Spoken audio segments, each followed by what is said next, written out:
Bonjour à toutes et à tous et bienvenue pour ce nouveau webinaire de l'Institut Louis Bachelier, le réseau de recherche partenariale en économie et finance. Je suis Riyad Benlareh, journaliste de l'ILB.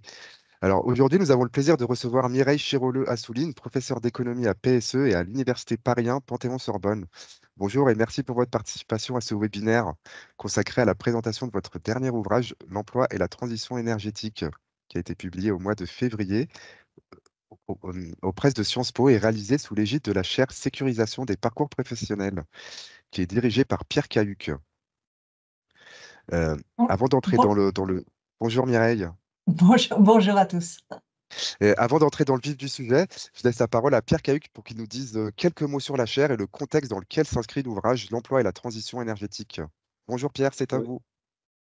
Bonjour, merci Riyad. Bonjour Mireille. Tout d'abord, merci beaucoup d'avoir accepté de rédiger cet ouvrage sur dans la collection sécurisée à l'emploi des presses de Sciences Po, qui est organisée par la chaire Sécurisation des parcours professionnels depuis maintenant plus d'une dizaine d'années. Donc, cet ouvrage, je pense qu'il est vraiment très intéressant. Ça s'inscrit dans une série d'ouvrages qui sont des ouvrages d'actualité sur le marché du travail. Je vous rappelle qu'il y a un mois, Dominique Meurs a présenté son ouvrage sur l'égalité homme-femme au sein des entreprises, qui fait un point très précis sur ce sujet qui est extrêmement important. Je voudrais vous dire deux mots des ouvrages à venir, avant de parler de celui de Mireille. Il y a un ouvrage à venir sur le télétravail, qui va s'intituler a priori d'une pratique de flexibilité à un mode de vie, tout un programme, un ouvrage de Laurent Tasquin. Olivier Galland aussi prépare un ouvrage sur l'évolution récente du rapport au travail. Nous avons aussi prévu de sortir des ouvrages sur l'effet des formations et surtout leur certification par Audrey Rhin, qui travaille à l'Institut des politiques publiques. Et enfin aussi un ouvrage à un horizon un peu plus long terme de Grégory Verdugo sur l'intelligence artificielle et l'emploi, gros sujet aussi s'il en est. Donc, je propose de passer tout de suite à l'ouvrage de Mireille sur l'emploi et la transition énergétique. C'est un ouvrage extrêmement bien documenté, extrêmement intéressant. Je pense qu'il apporte un éclairage sur des questions qui sont fondamentales pour les années à venir.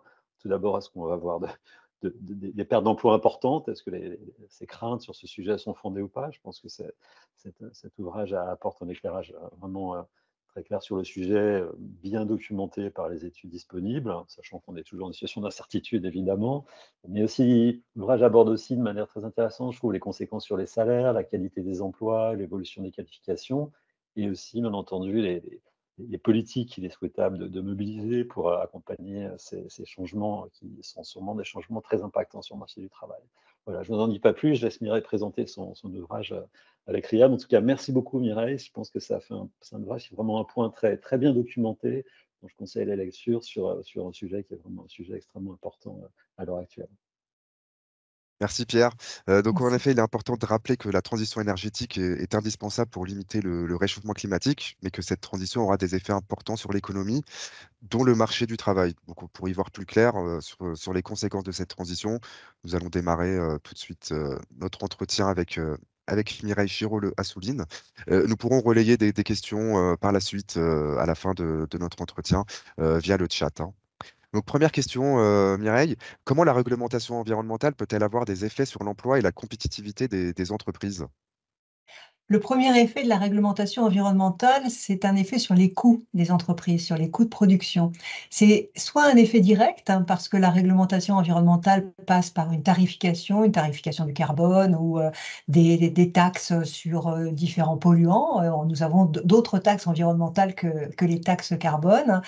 Dans ce cas-là, évidemment, il y a un effet immédiat sur les coûts des entreprises, hein, ou sinon, ça va être un effet indirect parce que toute réglementation qui impose des normes, hein, des standards, hein, va forcément pousser les entreprises à s'adapter. C'est l'objectif de la réglementation, à s'adapter à ces normes, et ça a un coût. Forcément. Si ça n'avait pas de coût, si même c'était profitable pour les entreprises, elles le feraient spontanément et on n'aurait pas besoin de les réguler. Donc, c'est un effet prix initialement qui touche les entreprises, et à ce moment-là, les entreprises peuvent réagir plus ou moins à cet effet prix. C'est-à-dire que elles peuvent, lorsque on parle de taxation du carbone, dans le contexte de la transition énergétique, c'est ce qui vient tout de suite à l'esprit, forcément, certains types d'énergie sont touchés alors que d'autres ne le sont pas. Donc les entreprises peuvent s'adapter à ça en changeant leur alimentation en énergie. C'est l'objectif, hein, d'ailleurs, qui est recherché par la taxation du carbone, pousser les entreprises à substituer des énergies décarbonées aux énergies carbonées qu'elles utilisent actuellement, c'est-à-dire au pétrole, au gaz, au charbon. Mais il y a d'autres effets qui vont avoir lieu pour les entreprises. Ce sont des effets qui touchent les autres facteurs de production, c'est-à-dire ce qui leur permet de produire l'investissement, le capital et l'emploi, bien sûr. Et là, on voit que selon la façon dont les entreprises vont s'adapter à la hausse de prix de l'énergie, elles sont susceptibles, par exemple, d'augmenter l'emploi parce qu'elles utiliseraient des technologies qui utiliseraient moins d'énergie et davantage de travail. Dans l'histoire, c'est dans l'autre sens que les choses sont allées. C'est-à-dire qu'on a utilisé de moins en moins de travail, de plus en plus de capital et de plus en plus d'énergie. Mais c'est une adaptation qui serait possible. Donc il y a des effets possibles sur l'emploi. Ces effets peuvent être bénéfiques si on a des substitutions dans ce sens-là. Ce qui est très souvent mis en avant, ce sont les effets négatifs au contraire, c'est-à-dire des entreprises qui verraient leurs coûts augmenter, qui par conséquent perdraient en compétitivité par rapport à leurs concurrentes et perdraient des parts de marché, ce qui les conduirait à employer moins de travailleurs, donc soit licencier, soit embaucher moins. Donc il y a tous ces effets qui peuvent se faire jour. Là, ce sont les effets théoriques, en tout cas les effets attendus. Vous êtes muté là, vous êtes muet, Vous m'ent- Riyad. vous m'entendez? Vous m'entendez? Maintenant oui, maintenant Ah, oui. d'accord, pardon. Deuxième question. Quel est l'impact de la transition énergétique sur les industries polluantes, notamment l'acier, le ciment, et les emplois de ces secteurs? Alors, ces secteurs sont évidemment touchés au premier chef, hein, par la transition énergétique, hein, et l'impératif, hein, de changer d'alimentation en énergie. C'est à la fois d'ailleurs une question énergétique ou une question simplement de processus de production pour ces secteurs-là. Parce que l'acier ou le ciment ont des processus de production qui reposent sur l'utilisation du charbon. Et à partir du moment où la production suppose l'utilisation de charbon, c'est en fait en chauffant et en brûlant ce charbon et donc en émettant des gaz à effet de serre, du dioxyde de carbone. De la même façon que quand on brûle des énergies fossiles, mais cette fois-ci parce qu'on recherche leur contenu énergétique, eh bien, on émet du gaz, on émet du dioxyde de carbone. Donc, forcément, ces industries se trouvent profondément affectées par la recherche de décarbonation de l'économie. Et pour elle, l'enjeu est un enjeu d'innovation. C'est-à-dire que jusqu'à présent, il y a de très fortes réticences à toutes les politiques qui peuvent les conduire à sortir de ces processus de production traditionnels. Ces réticences sont toujours motivées par le fait que pour elles, ce serait impossible de faire autrement. Euh, c'est ce qui a conduit d'ailleurs à mettre en place au niveau européen, dans le marché de quotas d'émissions de carbone, des dispositifs dérogatoires pour ces industries qui bénéficient de quotas gratuits de façon dégressive maintenant, c'est-à-dire qu'elles vont devoir de plus en plus payer ces quotas et donc subir le coût des énergies fossiles, subir le coût du carbone dans leurs achats d'énergie fossile. Mais alors qu'elles disaient que c'était impossible pour elles de changer, ce qu'on constate, hein, c'est qu'elles ont fait de gros efforts d'innovation et que on voit émerger maintenant de nouvelles technologies. On voit émerger des technologies qui permettent de produire du ciment vert. Alors, il ne faut pas se tromper, le ciment, il n'est pas si vert que ça. Il est juste un peu plus vert que le ciment qui jusqu'à présent était obtenu, et c'est la même chose pour l'acier. Donc, les effets pour l'emploi peuvent être très fort, très dur, mais si l'industrie s'adapte, à ce moment-là, les effets peuvent être limités. Très bien. Et qu'en est-il pour les secteurs qui produisent des biens polluants? On pense notamment à l'automobile ou à la construction via les bâtiments, hein, via les bâtiments qui polluent, enfin qui dégagent beaucoup de gaz à effet de serre. Eh bien, dans les deux cas que vous citez, on pourrait tout à fait avoir un effet dramatique de la transition énergétique en l'absence d'adaptation des entreprises, des secteurs. Parce que le secteur automobile, et c'est la raison d'ailleurs pour laquelle le secteur automobile a résisté pendant des années, là aussi, à toutes les mesures qui visaient à limiter les émissions des nouveaux véhicules. Euh, c'est le secteur automobile voit presque pas tout à fait sa raison d'être, mais en tout cas son mode traditionnel d'action et de production complètement menacé. Les véhicules thermiques sont des véhicules qui, lors de leur utilisation, émettent beaucoup de dioxyde de carbone, de gaz à effet de serre. Euh, Ils n'en émettent pas forcément plus ou beaucoup plus lors de leur production que les véhicules électriques. Et donc l'enjeu n'est pas véritablement au moment de la production, mais au moment de l'utilisation de ces véhicules.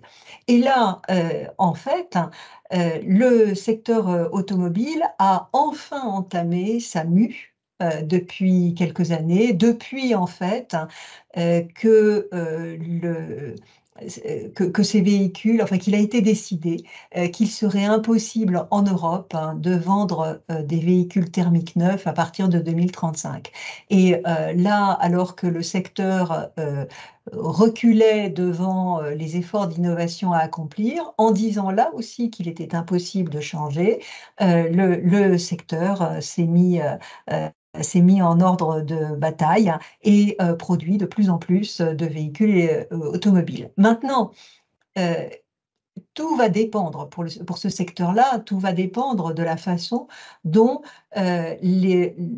l'ensemble des producteurs automobiles français et européens vont véritablement arriver à saisir l'opportunité du changement de paradigme sur le marché du transport individuel et vraiment produire des véhicules électriques qui soient compétitifs vis-à-vis de la concurrence, parce qu'il ne s'agit pas seulement de changer de mode de véhicule, mais pour que les emplois ne soient pas menacés en France ou en Europe par rapport à d'autres pays, eh bien, il faut que les constructeurs français et européens arrivent à capter les parts de marché qui sont maintenant dégagées en Europe. Pour la construction, les choses sont un tout petit peu différentes. On a dans la construction traditionnelle, là aussi, celle-ci est très émettrice, hein, et les bâtiments tels qu'ils existent sont très émetteurs de gaz à effet de serre. Maintenant, c'est la rénovation énergétique qui peut donner une opportunité au secteur du bâtiment pour créer des emplois. Et c'est le secteur qui est considéré comme le plus créateur d'emplois au cours de la transition énergétique, tout simplement parce qu'il y a de très très nombreux besoins en main-d'œuvre pour réaliser cette rénovation énergétique. Très bien. Euh, Quelles sont les conséquences des politiques environnementales sur la compétitivité des entreprises et par ricochet sur l'emploi? Vous l'avez évoqué tout à l'heure, mais peut-être que vous pouvez préciser Oui, un alors peu plus. tout à l'heure, j'ai parlé des mécanismes qui pouvaient se faire jour. Et là, pour répondre à votre question maintenant, je pense qu'il est plus opportun de parler des études qui ont déjà pu être faites de façon rétrospective sur les effets observés des politiques qui ont pu être mises en œuvre. Je pense à l'instauration d'une fiscalité carbone en Colombie-Britannique, hein, par exemple, au Canada, ou à l'instauration de taxes carbone en Suède dès le début des années 90, hein, ou au Royaume-Uni. Et ce qu'on constate, hein, c'est que, contrairement aux craintes, hein, qui ont été beaucoup exprimées, les effets sur l'emploi des entreprises sont loin d'être aussi dramatiques, hein. Alors, il ne faut pas dire qu'il n'y aurait pas d'effets, mais il y a des effets qui sont différenciés. Et qui, évidemment, de façon complètement intuitive, touchent davantage les secteurs qui sont les plus exposés à la concurrence internationale et qui sont les plus consommateurs d'énergie, parce que ce sont eux qui sont le plus affectés par l'augmentation des prix de l'énergie. Mais pour autant, dans ces secteurs-là, tous les emplois ne sont pas affectés de la même façon. Alors ça, c'est un problème d'ailleurs. C'est un problème au sens où il y a certaines catégories d'emplois, plutôt les cols bleus, qui sont plus affectées que d'autres. Tout simplement parce que les technologies dont ils sont spécialistes, dans lesquelles ils sont qualifiés, connaissent maintenant l'obsolescence, hein, due à la transition énergétique. Et par conséquent, enfin, l'augmentation des prix des carbones conduit à changer le mode de production et à réduire la part de ces emplois. Et donc, c'est ce qui a été observé lorsqu'il y a des modifications d'emploi dans les entreprises, c'est au détriment de ces catégories d'emplois. Donc d'abord l'école bleue, hein, il y a certainement un enjeu de formation, mais on y reviendra un peu plus tard Oui. durant notre entretien. La transition énergétique donc, implique une modification du mix énergétique. Comment les différentes filières fossiles vont-elles évoluer sur les plans sectoriels et géographiques? Alors, là, tout dépend du volontarisme de cette transition énergétique. Si on part du principe, hein, que cette transition se réalise, c'est-à-dire qu'on sort effectivement des énergies fossiles. On a commencé à le faire, on est sorti du charbon en France. On sort de plus en plus du charbon, pas partout. Il y a des pays européens dans lesquels la sortie du charbon se fait beaucoup plus difficilement. Mais en France, on en est sorti. Va-t-on sortir de la même façon des autres énergies fossiles, hein, du pétrole et du gaz? C'est beaucoup moins sûr. Le gaz a maintenant été introduit dans la taxonomie financière européenne comme une énergie de transition, mais c'est une énergie fossile, hein. C'est une énergie qui émet moins de dioxyde de carbone lorsqu'on la brûle pour le même contenu énergétique que le pétrole ou le charbon, mais c'est quand même une énergie fossile. Donc, si on sort effectivement de ces énergies fossiles, étant donné, et là c'est un peu paradoxal, étant donné que nous n'en avons pas en France, par conséquent, le secteur en question ne va quasiment pas perdre d'emploi. Et par conséquent, cette modification du mix énergétique ne va pas se faire aux dépens de la France. Les pertes d'emplois éventuelles dans le secteur fossile vont se produire ailleurs qu'en France. Ce qu'on peut se dire, hein, c'est que ça laisse des opportunités parce que le développement des énergies renouvelables peut se faire en France. Mais là, on est évidemment dans l'incertitude, hein, sur la capacité du secteur français à capter ces emplois.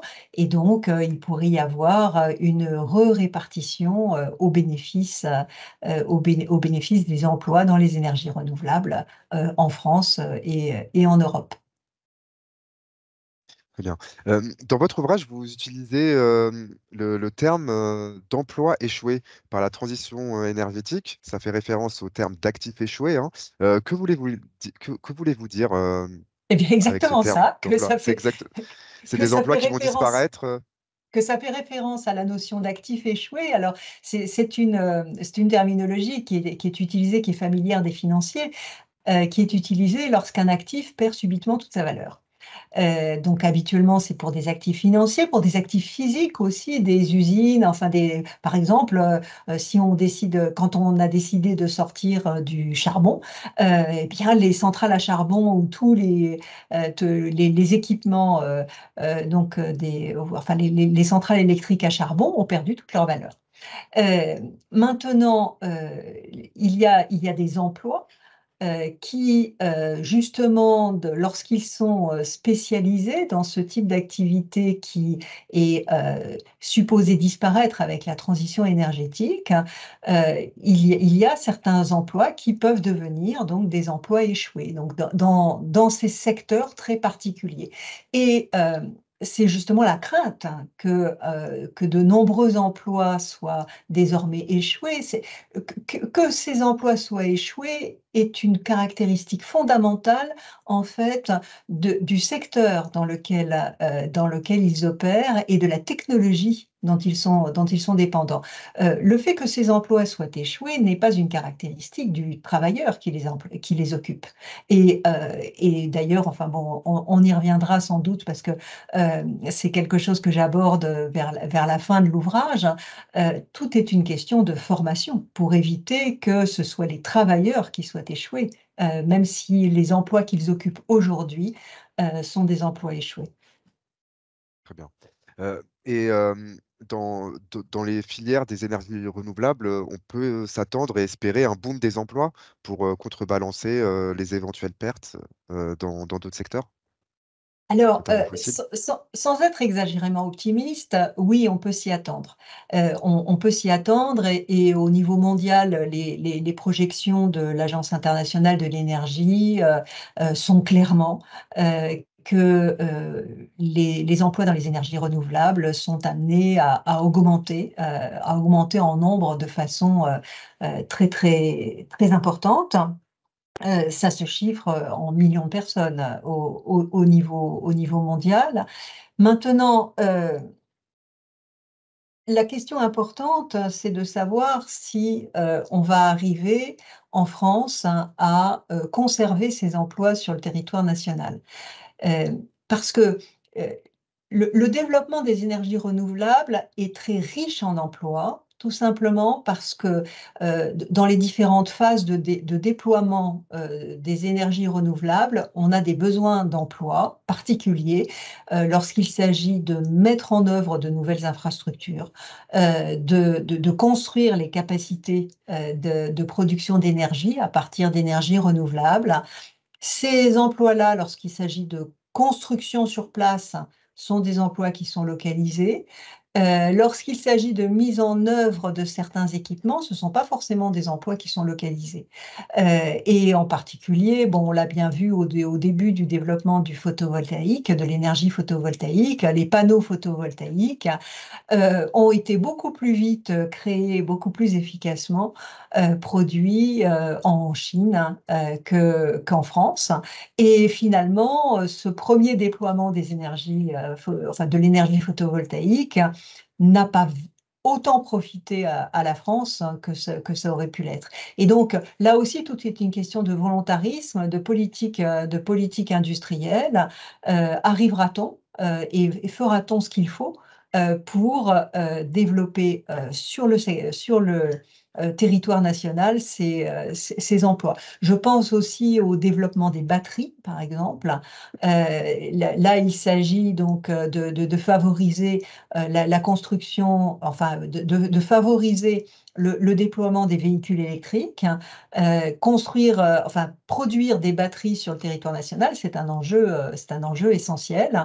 Et d'ailleurs, on parlait tout à l'heure du secteur automobile, c'est comme ça.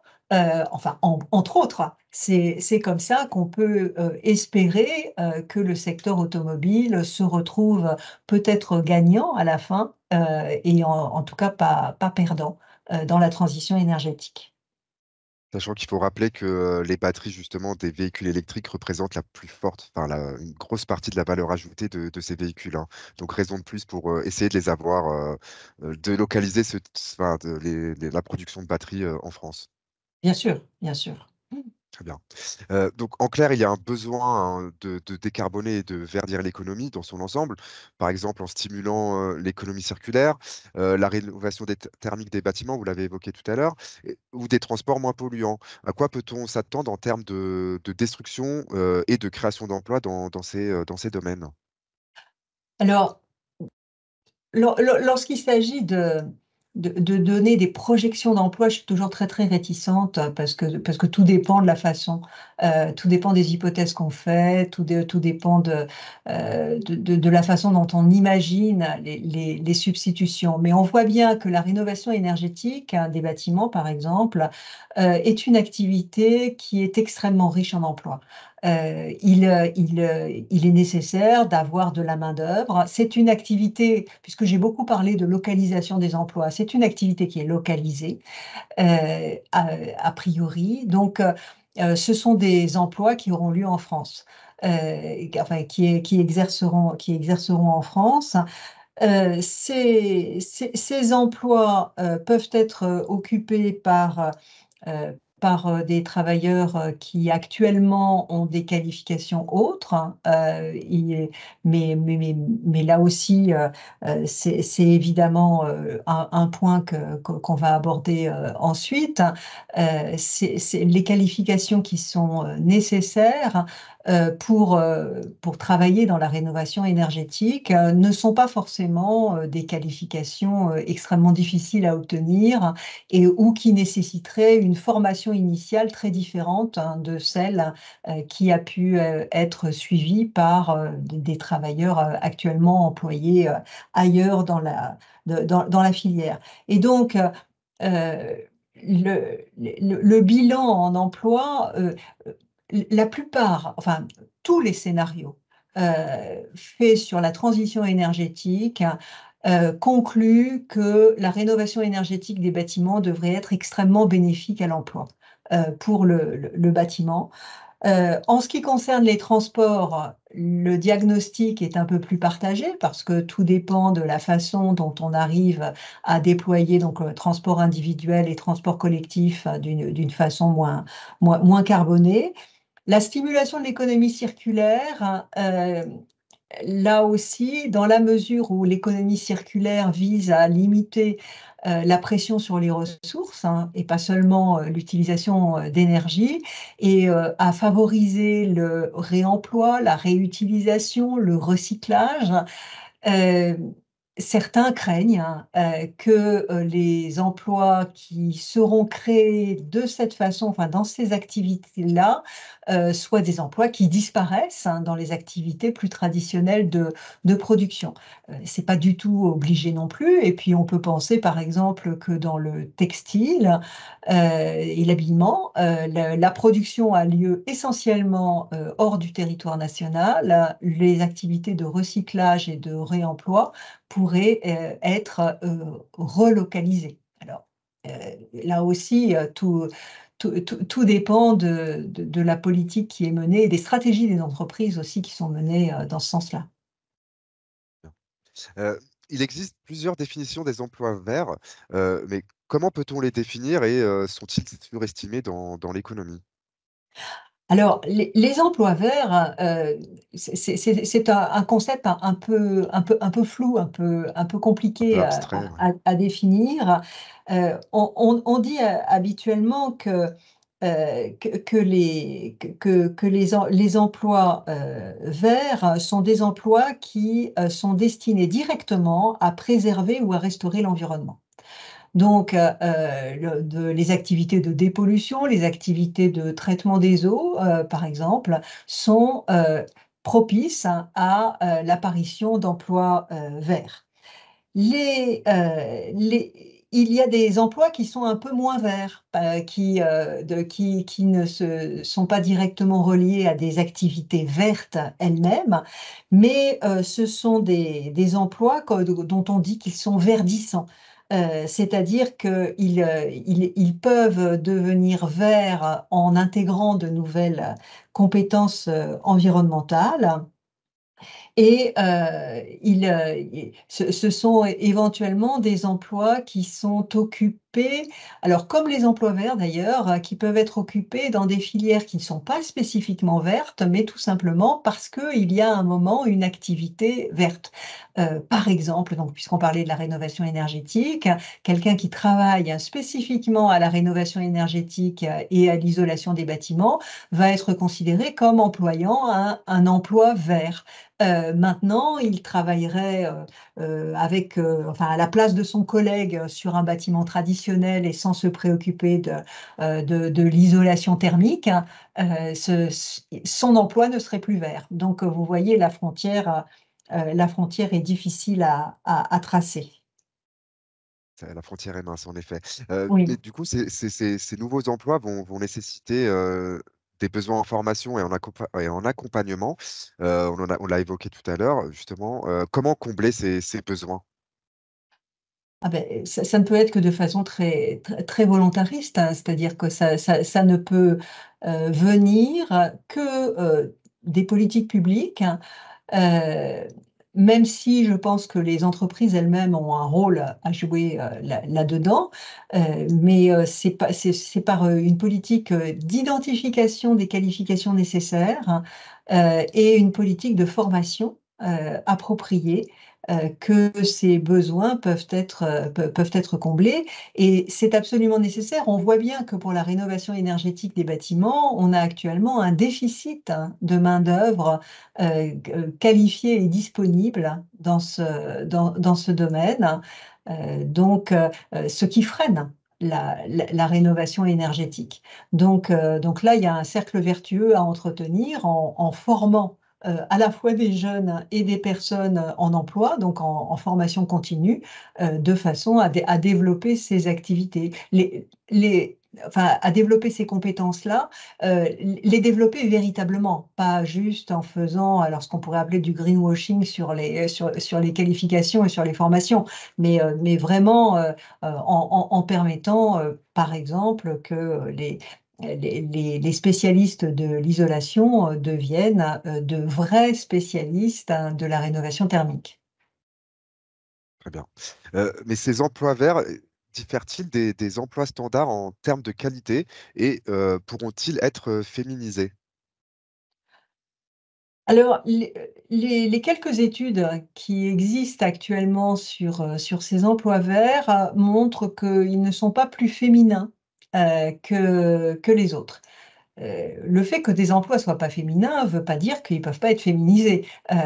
Il se trouve qu'ils sont pas plus féminins pour l'instant. Donc c'est pas ça qui va changer fondamentalement les choses. Là aussi, il faut forcément avoir une politique plus volontariste. Maintenant, la qualité de ces emplois, euh, là aussi, le diagnostic n'est pas très clair, hein. Ils ne sont pas tous plus qualifiés. C'est-à-dire que les compétences demandées sont des compétences différentes, hein, donc ce qui nécessite une certaine formation, mais ce n'est pas forcément un niveau de qualification qui soit supérieur. Euh, Par conséquent, le niveau de rémunération lui-même va dépendre beaucoup de l'équilibre entre offre et demande sur ce segment du marché du travail. Et a priori, les éléments de qualité de ces emplois qui tiennent à la stabilité de ces emplois, ben là aussi, il n'y a pas de certitude absolue. Et quand on pense, je parlais tout à l'heure de la construction d'infrastructures pour les énergies renouvelables, ce sont des emplois par nature de l'activité, ne sont pas forcément très pérennes, hein.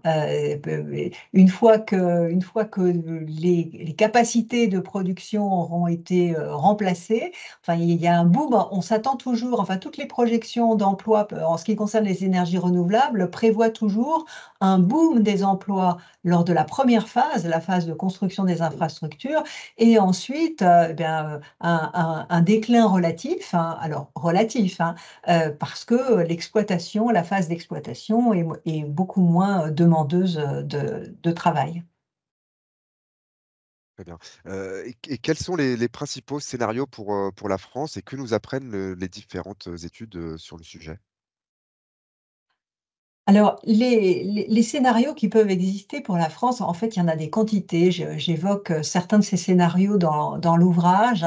J'évoque des scénarios de l'ADEME. Il y a des scénarios purement énergétiques, hein, qui ont été produits par des acteurs du secteur de l'énergie. Je pense à RTE.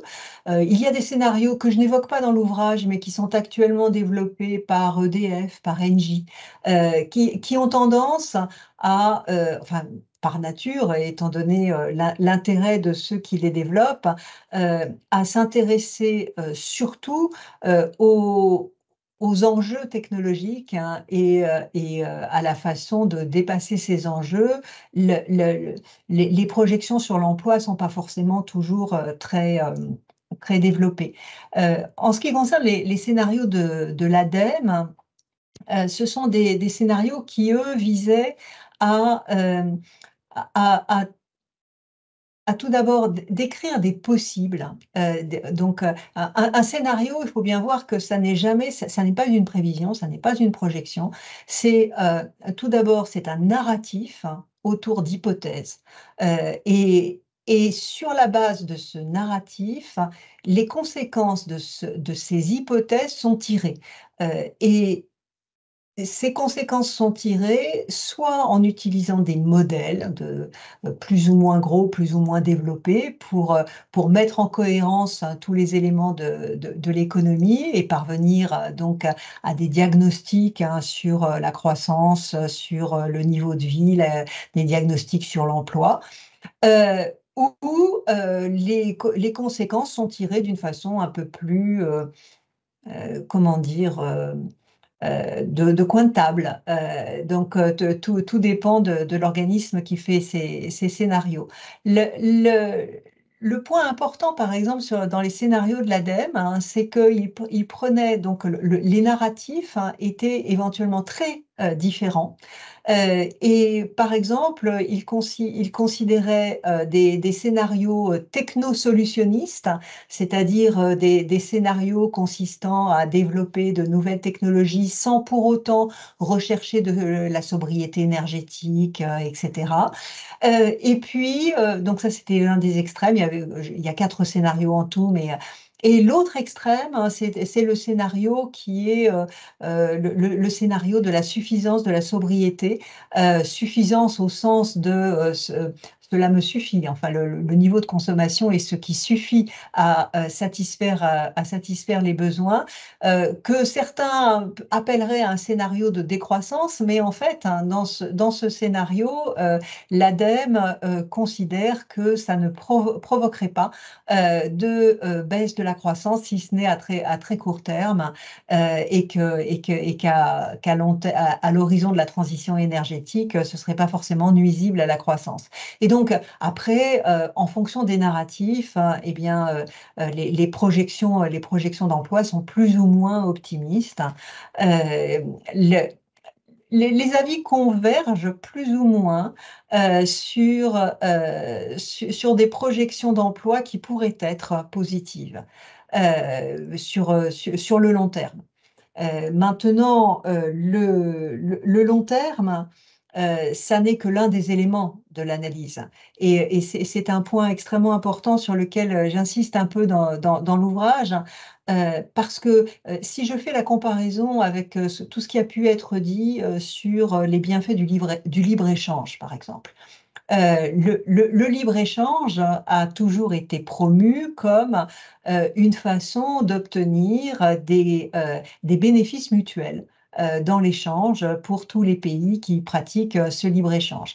Et des bénéfices, a priori, en activité, en emploi, etc. Ça, c'est dans une situation idéale, hein, et lorsque l'état d'équilibre, le nouvel état d'équilibre est atteint. Mais dans la transition, justement avant d'atteindre cet équilibre, à court moyen terme, il y a des gagnants et des perdants. Et là où j'ai parlé de perte d'emploi dans certains secteurs, ces pertes d'emploi ou de certains types d'emplois, ces pertes d'emploi dans le court et moyen terme vont se produire. C'est-à-dire que même si le diagnostic des scénarios sur le long terme est positif, et si effectivement on arrive à avoir en France et en Europe un bilan positif, donc de création nette d'emplois de la transition énergétique et non pas des pertes, euh, sur le court moyen terme, c'est pas ce qui va se produire. Et ça, c'est très important en fait de l'avoir en tête et de savoir que ces perdants, eh bien, il faut les prendre en compte et il faut non seulement essayer de limiter le nombre de perdants, mais il faut éventuellement compenser ceux qui vont, enfin, d'une façon ou d'une autre, et prendre en charge davantage, par exemple former davantage, etc., ceux qui, dans le court moyen terme, vont subir les effets de la transition énergétique plutôt qu'en profiter. Donc, faudra être attentif justement à ces personnes-là, à court et moyen terme, même si à long terme, il semblerait que la transition énergétique soit positive pour l'emploi. Oui, oui, tout à fait, tout Très à bien. fait. Dernière question, pour conclure justement, quelles sont vos recommandations, notamment en termes de politique publique, pour que cette transition énergétique soit bénéfique au marché du travail? Alors, mes recommandations, elles sont de plusieurs ordres. Tout d'abord, on voit bien, enfin, j'ai parlé à plusieurs reprises de volontarisme.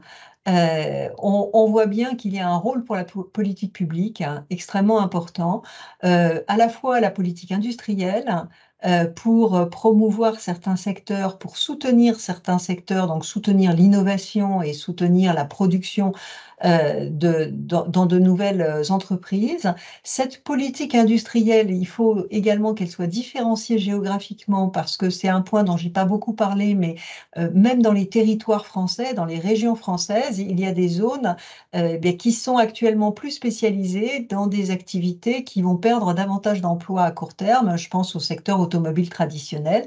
Et par conséquent, c'est aussi dans ces bassins d'emploi qu'il faudrait parvenir à remplacer les emplois qui vont être perdus par de nouveaux emplois.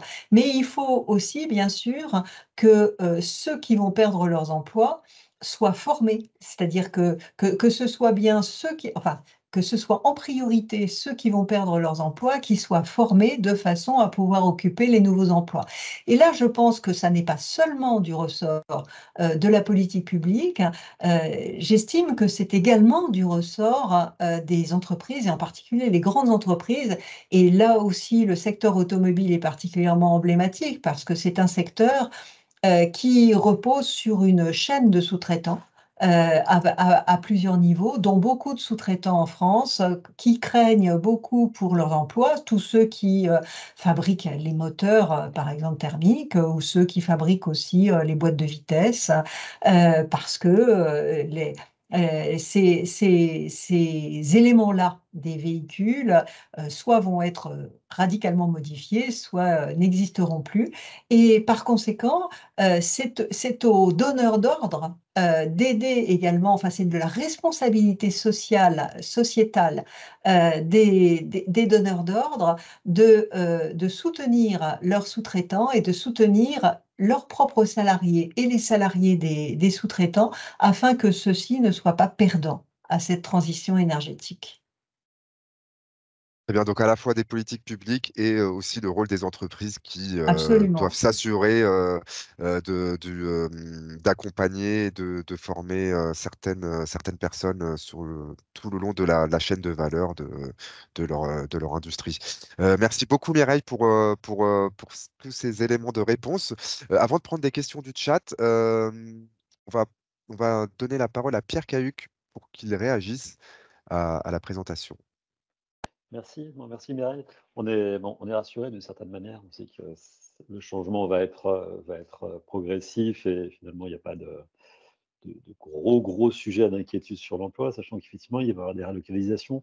Moi, sur le thème qui a été abordé à la fin, sur les aspects locaux, en fait, régionaux, ce qu'on a observé par le passé, c'est quand il y avait des mutations, ça affectait particulièrement certains bassins d'emploi spécifiques, par exemple, et ça a des effets qui durent pendant des décennies. On a bien tous en tête, je pense, des chocs sur la sidérurgie dans les années 70, le textile dans les années 80, avec la mondialisation. Donc, est-ce que, tu as parlé des régions, est-ce qu'il y a des régions particulières sur lesquelles, ou des grandes villes particulières sur lesquelles il faut avoir un regard plus attentif et quelles seraient effectivement pour ces villes en particulier, ou ces régions en particulier, bassins d'emploi, les politiques qu'il faudrait mobiliser.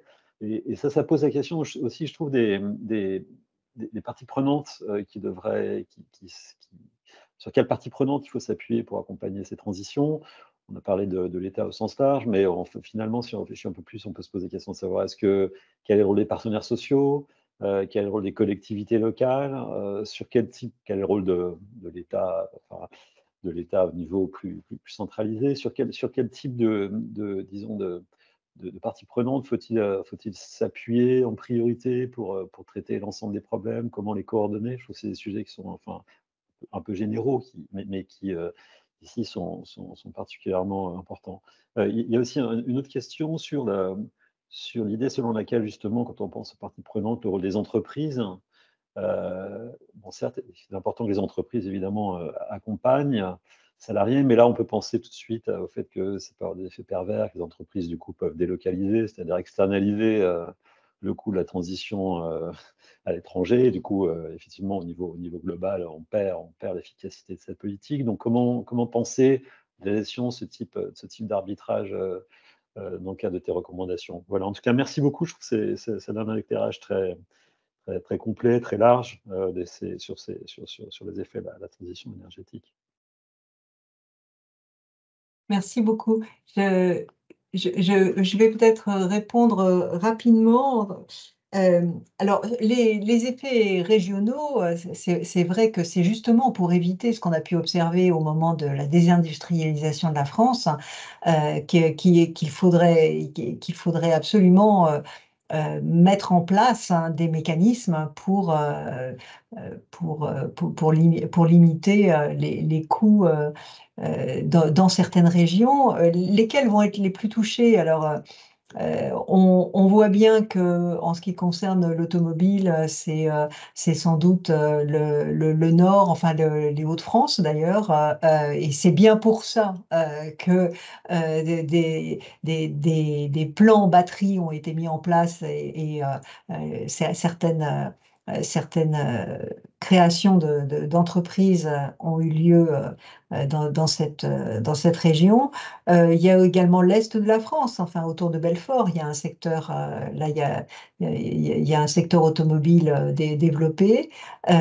Donc c'est une région, enfin ce sont des régions qui ont déjà beaucoup souffert de la désindustrialisation. En ce qui concerne la décarbonation, on peut penser aussi à tous les gros sites industriels euh, qui, comme le site de Fos-sur-Mer, voilà, je cherchais, j'avais l'étang de Berre, donc autour de Fos-sur-Mer, autour de Rouen, enfin, ces grosses régions industrielles hein, et qui émettent beaucoup d'ailleurs de polluants et de gaz à effet de serre, et donc là on peut s'attendre à ce qu'il y ait des effets importants. Maintenant, sur qui s'appuyer? Euh, c'est c'est un effet, c'est-à-dire que d'une certaine façon, Pierre, en me posant cette question, tu renverses ma perspective. C'est-à-dire que ce que moi je disais, c'est que il fallait que, enfin, il paraissait nécessaire que les entreprises tiennent compte de leurs parties prenantes. Et qu'elles respectent leurs parties prenantes, qui sont aussi les collectivités locales, qui sont les salariés. Et toi, là, ce que tu me demandes, c'est de quelle façon les parties prenantes pourraient contribuer à ça. Alors, les collectivités locales peuvent, d'une certaine façon, euh, développer par exemple des infrastructures qui aideraient à l'installation ou au maintien des entreprises. Il me semble que l'expérience montre que ça tourne assez souvent plutôt à la concurrence fiscale entre collectivités pour attirer ou maintenir des activités. C'est pas forcément le levier qui est le plus efficace, en tout cas pour maintenir l'emploi et la cohésion sociale.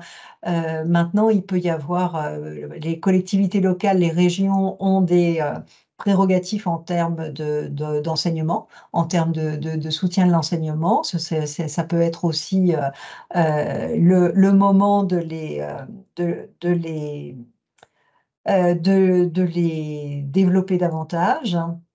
Euh, L'État, alors peut toujours, les entreprises demandent toujours des subventions, mais je pense qu'il faudrait veiller à ce que ces subventions ne soient octroyées que de façon conditionnelle, hein, et conditionnelle à quelque chose qui peut vraiment être mesuré. Donc, conditionnel à un maintien de l'emploi. Maintenant, tu as évoqué les délocalisations possibles des entreprises. Alors, c'est quelque chose que je n'ai pas dit tout à l'heure en réponse à la question sur la compétitivité, mais les études qui s'intéressent à la délocalisation en raison de la hausse des prix de l'énergie, donc ou des politiques environnementales, euh, trouvent en règle générale qu'il n'y a pas de délocalisation avérée pour ces raisons-là. C'est-à-dire que les délocalisations arrivent pour d'autres raisons, c'est-à-dire parce que les coûts de production de façon générale sont plus faibles ailleurs. Et donc, si les coûts du travail sont plus faibles ailleurs, à ce moment-là, ça joue un effet bien plus important que ce qui touche aux politiques environnementales. Le prix de l'énergie de façon globale peut avoir une influence, le prix de l'énergie, mais les variations de prix de l'énergie n'ont pas une influence prouvée. En tout cas, elles sont trop faibles, hein, par rapport aux différences qui peuvent exister de coûts de production avec d'autres pays. Merci pour ces réponses, Mireille. On a quelques minutes pour prendre des questions du chat que je vais vous poser.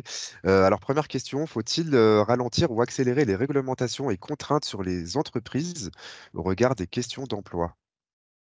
Alors, euh, l'argument de l'emploi est très souvent employé et très souvent utilisé par les entreprises ou les secteurs qui veulent freiner la mise en place de politiques et qui finalement veulent, alors je ne sais pas si elles le veulent, mais ce sera le résultat, freinent la transition énergétique. Et ce que j'aurais tendance à dire, c'est que euh, ce n'est pas tellement le fait de freiner ou d'accélérer qui compte, hein, c'est le fait de l'avoir annoncé. De l'avoir annoncé et de s'y tenir.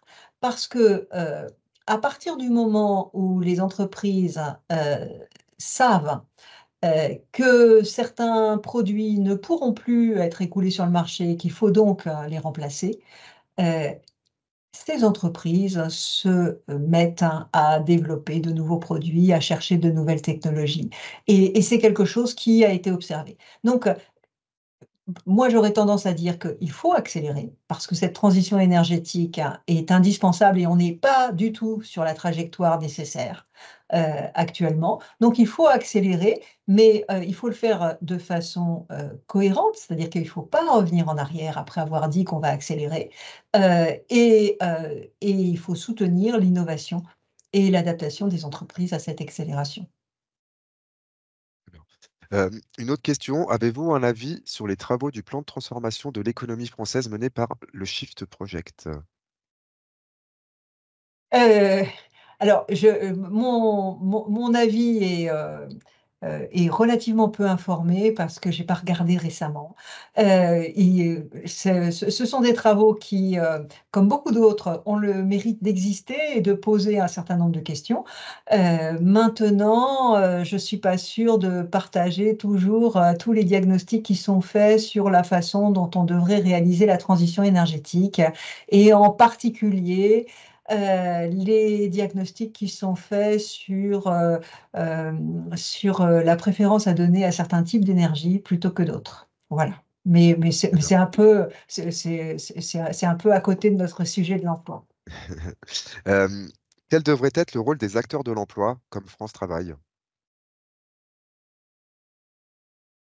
Et alors là, c'est une question dont je ne suis pas absolument spécialiste. Pierre l'est beaucoup plus que moi.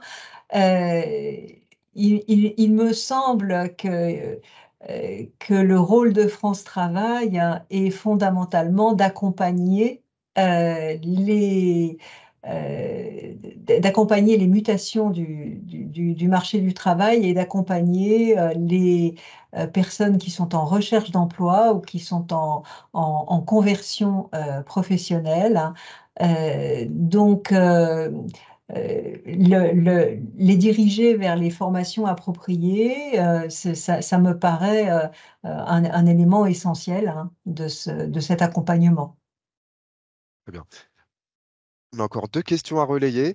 Alors, dans quelle mesure la transition énergétique peut-elle avoir des impacts différenciés en termes d'âge ou de génération, notamment au regard des politiques publiques privées de compétences à mener? Là, est-ce que les anciennes générations peuvent être plus impactées que les nouvelles, et inversement? Euh, Ah, mais là, on touche à une question qui est une question de longue préoccupation en France, hein. C'est l'emploi des seniors hein, et la façon dont ils sont écartés ou s'écartent du marché du travail en France. Euh, le- il n'y a pas fondamentalement de raison que les seniors, ou en tout cas enfin, que ceux qui sont plus avancés dans leur carrière, aient plus de difficultés que d'autres à se former à de nouvelles compétences. Encore faut-il que les entreprises leur donnent la possibilité de le faire hein, et donc euh, forcément, des gens qui ont commencé à travailler il y a 20 ans, leur formation initiale hein, est beaucoup plus éloignée des exigences actuelles du marché du travail en ce qui concerne la transition énergétique. Et tandis que les nouvelles compétences, les nouvelles préoccupations sont intégrées maintenant dans les formations des plus jeunes. Euh, mais, mais fondamentalement, euh, enfin, cette inégalité peut tout à fait être comblée par des politiques de formation continue. Très bien. Dernière question, que pensez-vous des projections emploi-compétences du SGPE et plus généralement d'une action planificatrice pour la transition écologique?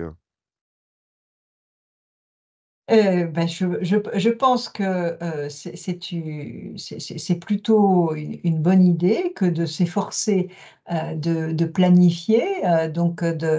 Euh, la planification est toujours difficile et c'est une planification à la française, c'est pas une planification à l'ancienne et à la soviétique.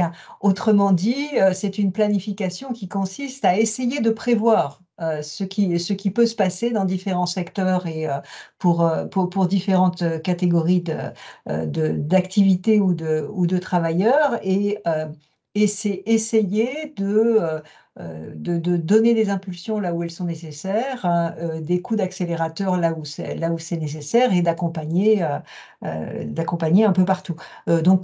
Pour moi, ça me paraît être une bonne direction de cette planification à la française.